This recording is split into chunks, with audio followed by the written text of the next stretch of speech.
जय हिंद दोस्तों, मैं आप सभी का स्टडी जैक पॉइंट प्लेटफॉर्म पे स्वागत करता हूं। उम्मीद है कि आप सब अच्छे होंगे और आपकी जो स्टडी है वो भी अच्छी होगी, बेहतरीन होगी।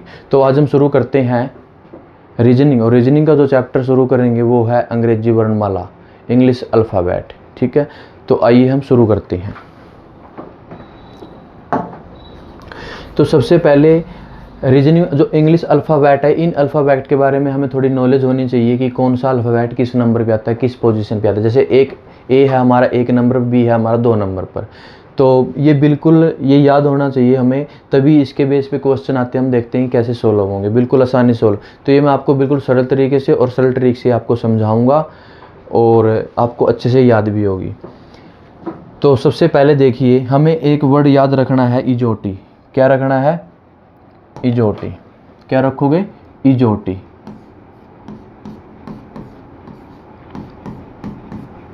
ये जो ई है हमारा 5 नंबर पे, ये है 10 नंबर पे, ये है 15 पे, ये है 20 पे और ये है 26 पे। ठीक है, ई हमेशा क्या है? 5, 10, 15 और ये 20 और ये 26। उसके बाद देखो ए बी सी डी हमें बिल्कुल याद रहेंगे, ये हमें याद ही रहते हैं। ए 1 नंबर, बी 2, सी 3 और डी 4 और जेड भी हमेशा याद रहेगा कि वो क्या है? 6 पे। लास्ट वाला क्यों? हमें पता है कि टोटल अल्फ़ाबेट नंबर कितने होते हैं? 26 होते हैं। टोटल कितने होते हैं? 26। तो एक ए 1 पर और जेड 26 पे, ये भी याद हो गई। बचे बी हमेशा याद रहेगा 2 पे, ये रहेगा 3 पे, ये रहेगा 4 पे। उसके बाद बात आती है एफ़ की। एफ़ को कैसे आप याद करोगे? एफ़ को अगर हम उल्टा लिखें और इसको मिला दें, एफ़ को उल्टा लिखें और इसको मिला दें तो क्या है? 6 दिखाई दे रहा ना। तो एफ़ को उल्टा करने से क्या है? तो ये 6 है। क्या है? 6। उसके बाद बात आती है जी की। अगर जी को देखो, ये जी ऐसे है, ये बड़ा उठाओ, क्या दिखाई दे रहा है? 7। ध्यान से देखो, ये बड़ा उठाओ, क्या ये जी में क्या दिखाई दे रहा है? ये बड़ा 7। तो मतलब जी हमेशा क्या आएगा? 7 नंबर पे आएगा। क्या आएगा? 7 नंबर पर। उसके बाद एच देखो, एच आपने देखा होगा, जो हमारे पास डिजिटल दीवार घड़ी होती है, ये पहले हमारे पर डिजिटल वॉच आती थी, रिस्ट वॉच। ठीक है, उसके बाद ये आपने देखा होगा कि डिजिटल कंप्यूटर कंडे आए हुए हैं आजकल, उनकी डिस्प्ले होती है। उस डिस्प्ले के अंदर हमारे जो ये ऐसे मिलेंगे, डिस्प्ले के अंदर देखो ऐसे। तो इसमें देखो, उस डिस्प्ले के अंदर अगर 4 कैसे दिखाई देगा? ऐसे ये वाले हाईलाइट हो जाएंगे, बाकी हाईलाइट नहीं होगा। तो ऐसे इसमें 8 कैसे होगा? ये वाला हाईलाइट हो जाएगा। ठीक है, तो 8 मतलब ऐसे, ये 8। तो एच हमेशा कैसे याद रखोगे? 8 नंबर पर। कितने पे? 8 नंबर पर। उसके बाद आई को कैसे याद रखोगे? आई को भी आपने सुना ना, जैसे बोलते हैं I know. I know, no मतलब नो, आई नो, वैसे नो, और इसकी जो साउंड आ रही है नो, नो मतलब 9 पे। कितने पे? 9 पे। जे मैंने आपको बताया है कितने पे आएगा? 10 नंबर पे। इजोटी में जे क्या है? 10 नंबर पर। उसके बाद के की बात आती है, क्योंकि हमारी जो एबीसी में कई, हम जैसे बचपन में पहले पूछते थे, क्वेश्चन करते थे कि बताइए कि एबीसीडी में 11वां अक्षर के है, बोलते थे ना, ABCD में 11वां अक्षर के है। तो क्या है? हमेशा ये 11 पे होता है। अब बात आती है एल की। इस एल को अगर हम उल्टा लिखें और ये कर दे 2, तो ये देखो क्या दिखाई दे रहा है? 2 पे। या फिर किसी 2 के ऊपर ये ऐसे और ये बार, तो क्या है? 12। ठीक है, या ऐसे याद कर लो या ऐसे कर लो। तो कितने पे है? 12 पे। उसके बाद ये बताओ मुझे, एम। जो m है, हमें पता है कि 1 से लेके 26 तक m 3 है, जो 3 पे आएगा, 13 आएगा और 23, मतलब 1 से लेके 26 तक जो हमारे अल्फ़ाबेट हैं उसमें 3 कितने टाइम आएगा? एक तो 3 में 3 आएगा, एक 13 में 3 आएगा, 23 में 3 हमारा बिल्कुल ऊपर है और 23 बिल्कुल नीचे है, तो बीच में कौन आएगा? M23। और सेकंड इस M को अगर मैं इस M को अगर ऐसे कर दूं और आगे 1, ठीक है, तो ये 3 है, 3 पहले आ चुका है, तो बीच में क्या आएगा? ऐसे भी याद कर सकते हो कि 3 पहले आ चुका है, बीच में क्या M है और एक 23 पे आएगा, वो देख लेंगे हम, ठीक है। तो ये क्या है? 13। कितना है? 13। उसके बाद N को देखो कैसे, N को अगर हम ये N ऐसे होता है, अगर इसको उल्टा लिखें, उल्टा लिखने के बाद देखो क्या दिखाई दे रहा है? 14। तो इसका मतलब N किस पे आता है? 14 पे। इजोटी में O मैंने आपको बताया है कितने पे है? 15 पे। कितने पे है? 15 पे। उसके बाद P, अगर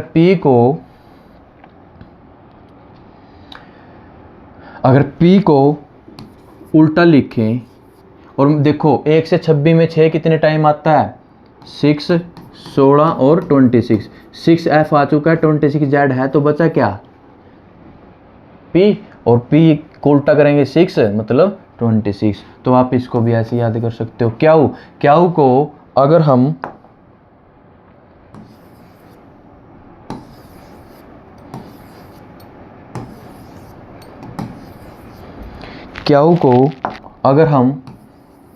ऐसे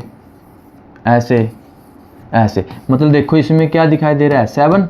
और 1 से 26 तक 7, एक तो 7 आया हमारा G में और एक 7 आएगा बिल्कुल 17 में और उसके बाद 26 है और आएगा नहीं। 7 आ चुका है, 17 है, तो 7 आ चुका है, तो आगे 7 किस में आएगा? 17 में। तो क्या है? 17। और क्या के अंदर देखो ये क्या दिखाई दे रहा है? 7। ये क्या दिखाई दे रहा है? 7। ये भी 7 है ना। क्या को जो नीचे ना ऐसे लिखते हैं, तो ये क्या है? 7। उसके बाद R, अगर R को देखें, R को अगर हम ऐसे लिख दें और इस R को ऐसे, क्या दिखाई दे रहा है? 18। तो कि क्या है? 18। इस R को ऐसे और इसको मिला दें ऐसे, तो क्या है? 18। तो R हमेशा 18 नंबर पे आएगा। कितने नंबर पर? 18 नंबर पर। उसके बाद S को याद करो, स्कूल टू कॉलेज। तो स्कूल टू कॉलेज हमेशा 90 की एज में, मतलब जैसे स्कूल 12th पास करता है स्टूडेंट, तो वो कॉलेज में एडमिशन लेगा, तो लगभग उसकी उम्र कितनी होती है? 90 की होती है। तो स्कूल टू कॉलेज 19 की एज में, टी मैंने आपको बताया है 20 पे। वैसे इसको क्रिकेट मैच होता है, जो क्रिकेट मैच में 20-20, क्या है?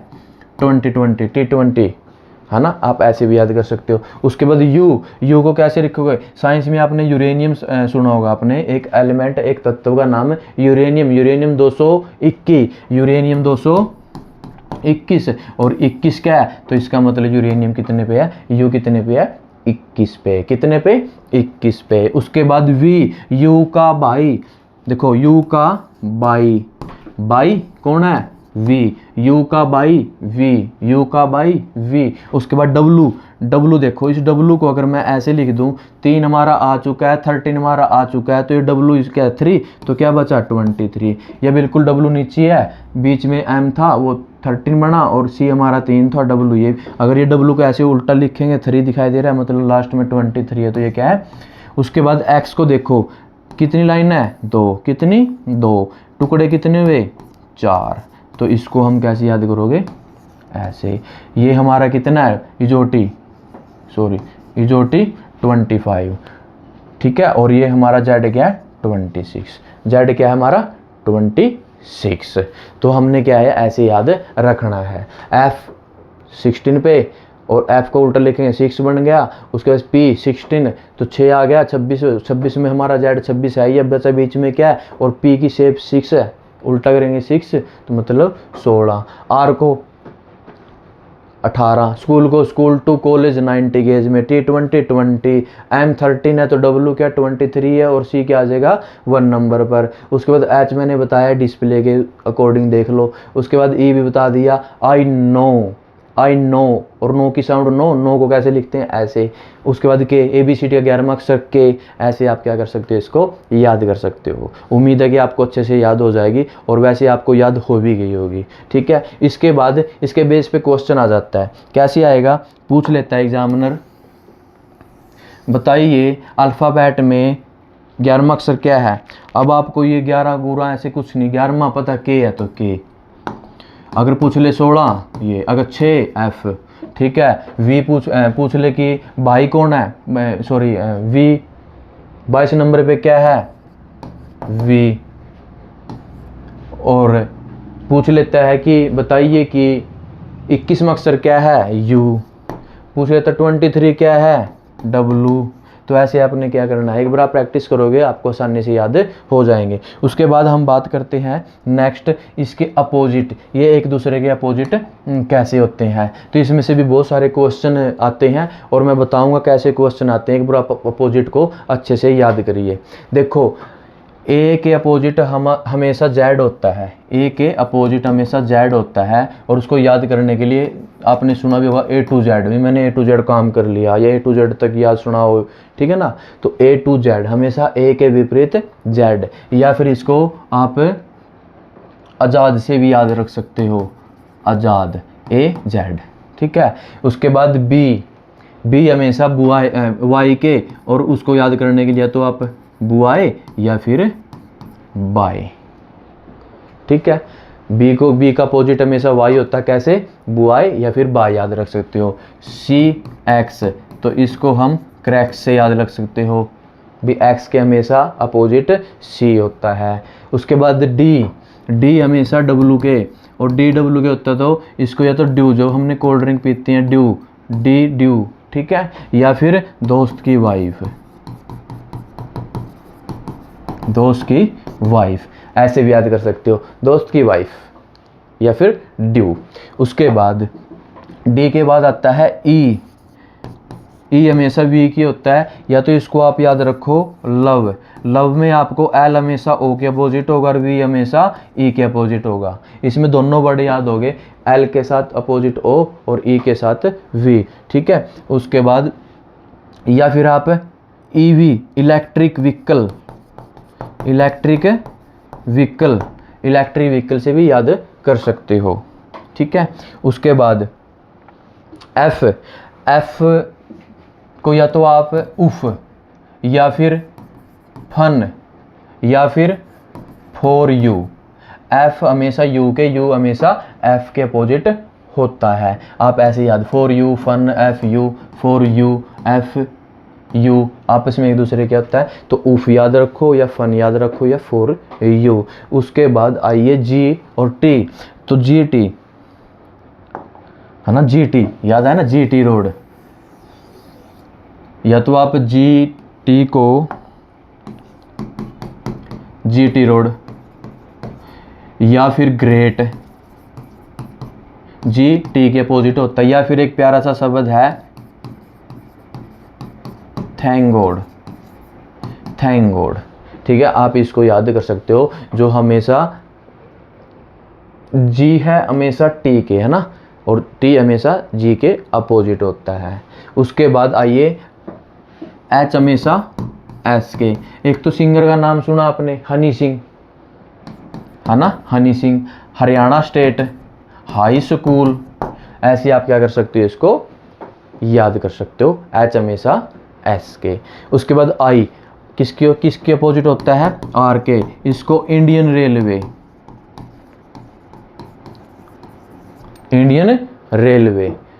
हमेशा इंडियन रेलवे याद रखिए, आई हमेशा आर के, आर हमेशा आई के अपोजिट होता है। उसके बाद जे जंगल क्वीन,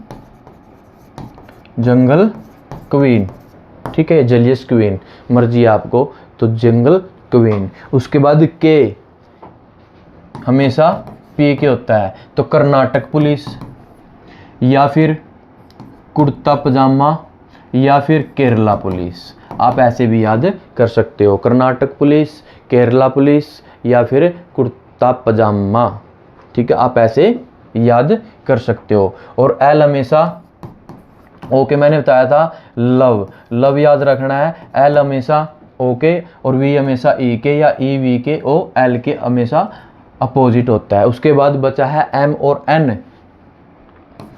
एम और एन, तो इसको याद रखो सीधी एम एन, मन या फिर मैन या फिर मैन, आप इसको याद रख सकते हैं।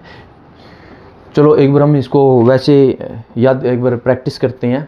एफ यू के, डब्लू ड्यू के, ड्यू मतलब डी के, ए जेड के, बी वाई के, जी टी के, मैंने बताया था ना thank God, great, G T road, ठीक है। के कर्नाटक पुलिस या कुर्ता पजामा, ठीक है। आई हमेशा इंडियन रेलवे तो आई आर के, और एल लव में बताया एल ओ के, और वी इलेक्ट्रिक व्हीकल या फिर लव वी ई अपोजिट। आपने ऐसे क्या करना है, इसको अच्छे से याद करना है। और ये आप जैसे आपको याद होगे, जैसे हम इस क्वेश्चन की प्रैक्टिस करेंगे कि कैसे हमारे एग्जाम में क्वेश्चन आते हैं, आप बिल्कुल ही मात्र सेकंड में क्या करोगे, आप अपना ऑप्शन को करेक्ट आंसर दे सकते हैं, आप सोल्व कर सकते हैं, ठीक है। तो उसके बाद जैसे मैं पूछ लूँ कि जी 17 नंबर पे बताओ कौन सा आता है, तो क्या हो 7 नंबर पर 7, ओ बताओ, ओ मैंने आपको बताया था इजोटी में 15 नंबर पर, जे 10 नंबर पर। ऐसे आपने एक बार क्या करना है, प्रैक्टिस पे एक बार समझ के अच्छे से प्रैक्टिस करिए, और उसके बाद जैसे हम क्वेश्चन करेंगे आप देखना कितनी आप आसानी से और जल्दी से आप क्वेश्चन को सोल्व कर सकते हैं। और आप इस चैनल के माध्यम से आप हर एग्ज़ाम की तैयारी कर सकते हैं, जैसे railway group D, SSC, DSSB या फिर banking, HTET, CTET, बहुत सारे एग्ज़ाम होते हैं कॉम्पिटिटिव जिसमें रीजनिंग आती है या मैथ आता है या साइंस आता है या अन्य सब्जेक्ट आते हैं। तो आप इस चैनल के माध्यम से आप साइंस, मैथ, रीजनिंग व कुछ अन्य सब्जेक्ट करोगे और बिल्कुल जीरो लेवल से और अच्छे लेवल तक तैयारी करवाई जाएगी। तो धन्यवाद, मिलते हैं नेक्स्ट क्लास में, थैंक यू।